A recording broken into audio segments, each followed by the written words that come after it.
Stadium. Dave Meyer, Randy Heights, here for the big one. Randy, I think we've discussed already. This is the biggest game in college football this week. No doubt. I mean, with these, I mean, the schedule's light, and these are two big blue bloods. I mean, you got College Game Day on campus. Right down the street. Yeah, I was kind of impressed with the crowd that showed out from there. It was kind of weird. I think it was deceiving. A lot of people were like, I thought there'd be more there. But I feel like where OU does game day on the Oval, there's a lot more open space than some other schools when they do it. And it's like, maybe we're set up right by the north end zone. It's like they do it in an area like this. It's kind of squared off where, like, oh, you get a few thousand people in there. It looks unbelievably packed. And I think that's one thing that hurts the appearance sometimes of the crowd. Well, it was unbelievably packed. We can attest. Getting down here this morning was a giant pain in the ass. But you expect that. Like we just said, this is the it game in college football.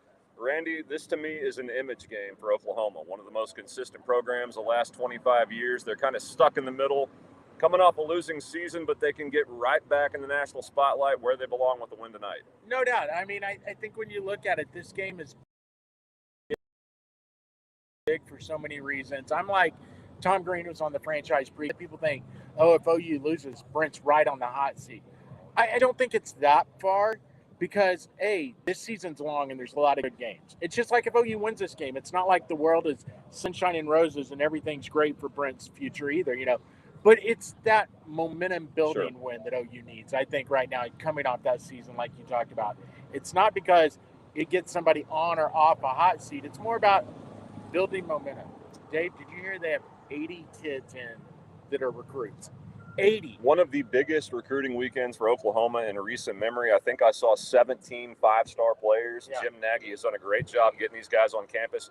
Now it's up to Brent Venables and the team to actually win the game. To the game itself, Randy, I don't recall Oklahoma's front four being under the gun as much as they will be tonight. I think it's imperative they control the Michigan run game, control the down and distance, get Bryce Underwood into passing situations where they can turn those defensive ends loose.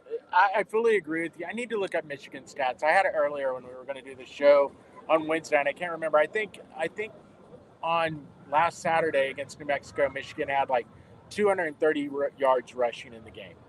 Well, I think 140 of those were on 2 runs, you know. So this is kind of an interesting dilemma, I think, for Michigan. You got Lindsey coming in as offensive coordinator. I think what you're saying is right. You got to control that. But I don't know if we really know what this offense is for Michigan yet because they're going to try to spread it out a little more. That's what Lindsey did at North Carolina. So are they going to truly be that ground and pound unit that we know Michigan to be the last several years? I think that's still something we're all going on. This is Michigan. Right. But is this going to be closer to what we saw at North Carolina? I don't know. Well, and I'll tell you what, Brent Venables doesn't either. This to me is fascinating because these matchups, you got Brent Venables versus Chip Lindsey, Wink Martindale versus Ben Arbuckle. What are the adjustments going to be, Randy? Because I don't think Oklahoma's offense is there either. I don't think they know what it's going to be. Jaden Knott, a very weird rotation last week. From all accounts, he's full go this week. How much has that changed the Oklahoma run game? I think they've got to be able to run it to be effective with it. I don't think they need it to win the game, but just be enough to win, get 4 or 5 yards at a time and keep that Michigan defense off balance. No doubt. And I think that's kind of what we'll see today, like what is going to be the difference, because you bring up Ott, and Ott's definitely a big part of this, what he does. But I think the fact you're going to see, somebody asked me today, what's starting offensive line? I'm going in thinking this, the starting offensive line, pretty much the same except the tackle position. Simmons is back, Fasusi's back. I expect both those guys to be in there. And Ozaida is kind of the other wild card to me today because he was in that spot last year and towards the end of last season was playing really good at the guard position. So does he move back into that starting spot now that he's supposedly back healthy? And what does that make a difference? And then I think the center position. Everett played last week, but McCullough, however you say his name, he outplayed him. He outplayed him, so does he get the start? And when I was answering that question, I don't think it's so much who starts. It's going to be who gets the majority of the snaps. They may throw out the exact same starting line from last week, but at the end of the day, it better be, in my opinion, the Fasusis and Simmons getting 85% of the snaps in the game. No, I agree with that. I mean, look, what was out there last week didn't work in the run game, just to be blunt. Javonte Barnes, I think his touches, we see a massive decrease today with Jaden Knott coming back. Blaylock, not quite sure where he's at health-wise. Xavier Robinson, I expect to play. But look, I don't think Oklahoma's going to line up and just run the football at will against Michigan. I think this game's going to come down to John Mateer and the Oklahoma wide receivers. Can they win those one-on-ones? Conversely, can the Oklahoma defense hold up against Bryce Underwood and those Michigan wide receivers? This game has everything, both on and off the field storyline-wise. It totally does. And I think what's interesting, we've talked about a lot of it, and I think for both teams, they both played weak teams. Not that Illinois State's weak, but they're an FCS team, right? They're a top 10 team, so they're really good. I still say they're better than New Mexico, being honest with you. New Mexico has 75 new players on the roster. That unit is going to be hot garbage, I think, most of the year. So, I mean, I think they're better. But at the same time, neither school had to show anything last week. So it's kind of like, what are we going to see today? I think whether each team exposes their entire playbook in this game today, I don't know. But do we see a lot more of it than we saw in week one? Heck yeah. And I think that's where we're going to be able to judge what Arbuckle's offense is, what Lindsey's offense is going to be, at Michigan, because this is going to be where they have to open up that playbook, because I still think when you go across the board on the defensive side of the ball compared to the offensive side, OU's got the advantage. But I think it goes the other way. Right now, maybe across the board, that Michigan's defense has a lot of the advantages over Oklahoma's offense in certain areas. So, this is going to be, all right, who blinks first and really opens up that playbook a little more in this game today? Yeah, and I think you're right. I agree that I think both defenses are ahead of the offenses right now and where they're going to be in weeks to come. So I still say I see this as kind of a low-scoring slugfest. I think both teams will try to establish the run at times. I don't see them being very successful with that, but the Oklahoma front seven, to me, it's going to come down to what they do or don't in this game. If Michigan consistently has second down and 3, second down and 4, that's not going to be advantageous for Oklahoma. If Oklahoma has to devote more guys to the line of scrimmage to stop the run, if they have to bring more bodies on the blitz, look, we've heard it all week, right? Bryce Underwood is a freshman.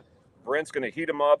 I think that's good in spots. However, it's better for Oklahoma if they can win with their down 4 linemen. That's why you go out and get guys like Marvin Jones. That's why it was important our Mason Thomas came back, so they can be the ones to apply pressure, not to mention David Stone on the interior, Grayson Holton. They've got the guys to get after Bryce Underwood, but they've got to be good on first and second down. No doubt about it. And I'll say this. If you want a major concern for Oklahoma, we can talk about how important it is. If Michigan's getting into second and 3 all the time, not good. That's a concern for a lot of reasons, because I'll go back again to last week. Michigan did not run the ball well against New Mexico. New Mexico's defense is definitely not on par with Oklahoma. And if they were keeping them out of those second and 3s, third and 2s, Oklahoma's defense better be able to do that. And if they can't, things are trouble. And I'm really not worried about that. I expect to see this defense hold up. It's just, here to me is, again, going to be the difference. We talked about it all preseason. We talked about it going into the game last week. The difference is this offense, because the defense was really good last year, but it got worn out because the offense couldn't stay on the field and turn the ball over.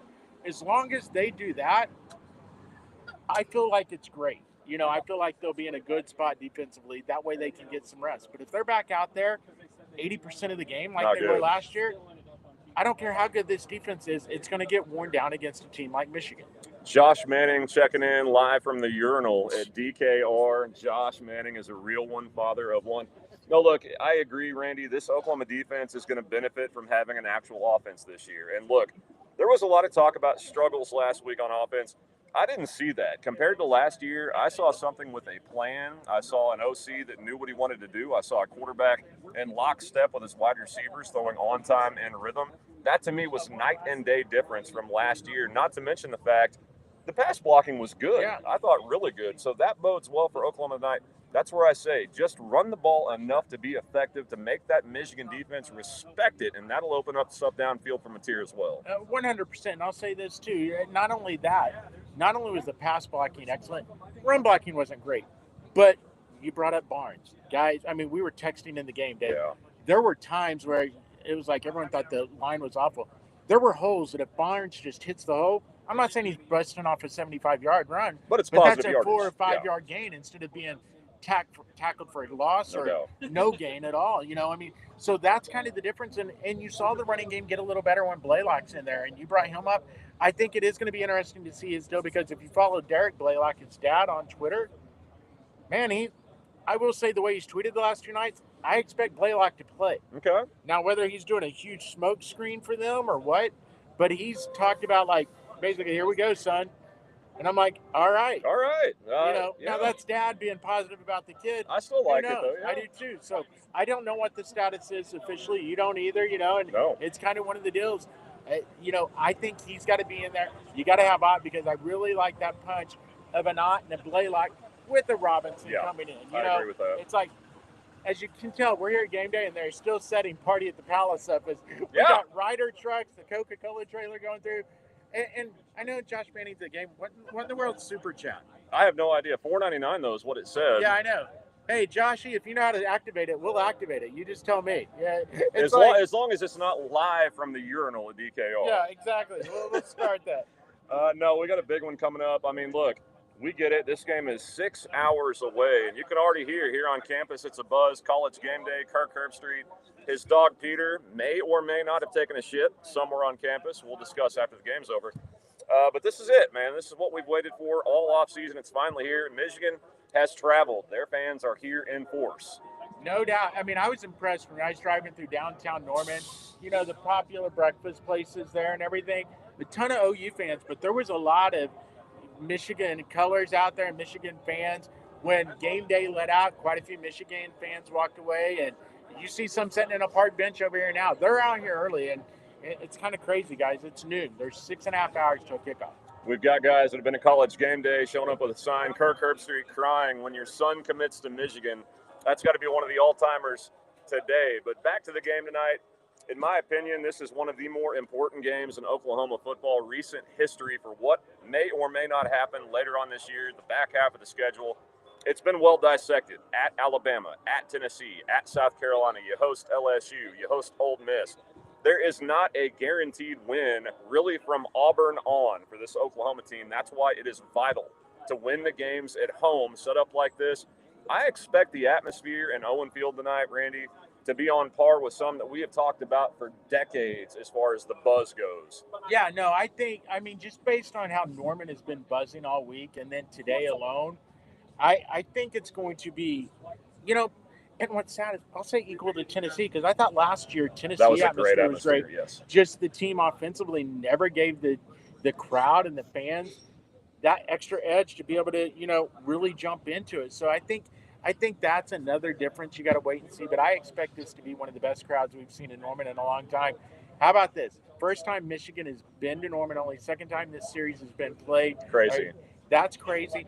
And I forget who did the stats, but Oklahoma and first-time visitors to Norman in 97 games, there's been 97 first-time visitors to Norman. I think they're 89-4-3. Wow. Now that's a stat. Yeah. Look, I mean, these are, you can talk about blue bloods all day long. These might be the two compared to Alabama, and that's about it. Ohio State has come up in recent years, but these two schools, going back to the history of college football, there's not any better, and they meet up tonight here on Owen Field. The fact they're both undefeated, yeah, they both played Little Sisters of the Poor a week ago, but still, there is buzz to this game like I haven't seen in Norman in many a moon. Randy referenced the Tennessee game last year, a great atmosphere inside, but that offense was so dog water that it really got hard for the OU fans to stay loud knowing nothing was happening. Randy, tonight, I like Oklahoma to win. I think it's going to be a low-scoring slugfest going into the fourth quarter. But I like John Mateer too much. The experience factor, he's got it over Bryce Underwood. And in big games, I'll take the quarterback with experience. Same way. I mean, we did the Texas breakdown last week about the, Arch going to Ohio State. And I'm going with your same philosophy. That's what I went last week, and I said the reason Texas would win. Ohio State would beat Texas, and that was simply, it's like young quarterback on the road. I'll give you a score. I did a segment with Magic Morning Show yesterday. I have OU winning 31-17. Magic Morning Show? Yeah. Like Rachel? Yeah. Okay. Yeah, we do a weekly pick'em contest where we donate $1 to the Oklahoma Food Bank for games we lose. We pick 3 games a week. Nice. Okay. Good cause. Yeah. So anyway, it's kind of one of those deals where, anyway, I picked them 31-17. And I just feel like it's going to kind of go that way. I think on the road, young quarterback struggles, veteran quarterback, even though it's a new campus for him, Sure. not a new system for from a tier. I feel like to get things going a little, and I expect the defense to force a turnover or two in there as well. Yeah, I texted Tyler Neal this morning and Matt Burton, my pick tonight. Score prediction 31-23 Oklahoma. They both had it just about the same. Oklahoma barely gets over 30 while they hold Michigan in the low 20s.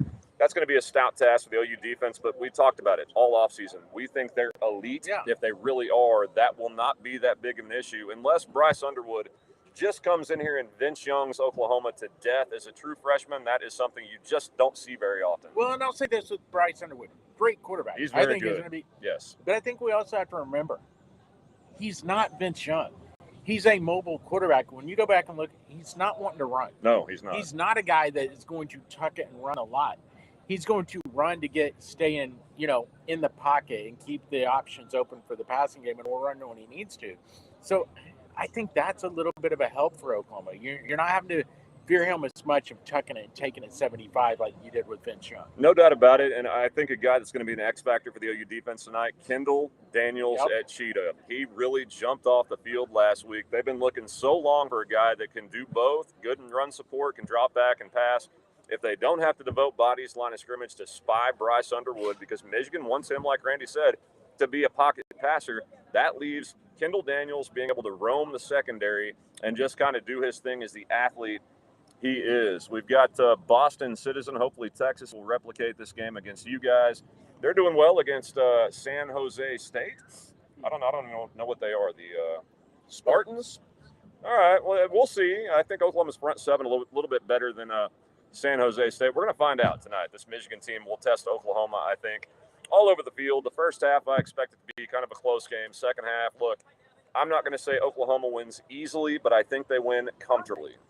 I'm right there with you. And when I'm saying 31-17, I think, it could be like a 24-17 game late, whether it's an interception or something where Oklahoma gets that last 7 points to, get that 14-point win. I mean, yeah, it's not like they're going to – but at the same time, I kind of feel like it's going to be a game that OU controls in a way. Never opens up the big victory or the big win, but it has control where they're not – trying to rally back to get a lead. I feel like this is when Oklahoma gets on top, and every time Michigan does do something, I feel like the Sooners will be able to answer.